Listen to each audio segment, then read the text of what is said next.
उपक्रमांचा वार शनिवार अंतर्गत प्रश्नमंजुषा क्रमांक 9 दिनांक 13 सप्टेंबर 2025। ग्रामगीता हा काव्यसंग्रह कोणी रचला? बरोबर।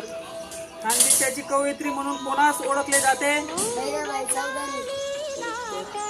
मराठवाडा मुक्ती संग्राम दिन कोणत्या दिवशी साजरा केला जातो? 17 सप्टेंबर। जायकवाडी धरण कोणत्या नावाने ओळखले जाते?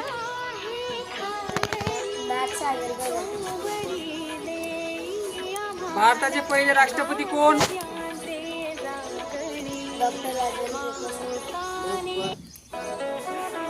महाराष्ट्राला एकूण किती लांबीचा समुद्र किनारा लाभला आहे? मराठी भाषेचे लेखन कोणत्या लिपीमध्ये केले जाते?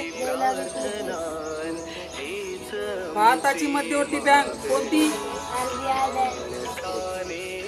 जगातील सर्वात मोठ्या नदीचे नाव काय? ए मेरे वतन के लोगो या गीताचे लेखक कोण? भांगडा हे नृत्य कोणत्या राज्यात केले जाते? पंजाब राज्य। पृथ्वीला सूर्याभोवती एक प्रदक्षिणा पूर्ण करण्यासाठी किती वेळ लागतो? 65 दिवस। बरोबर।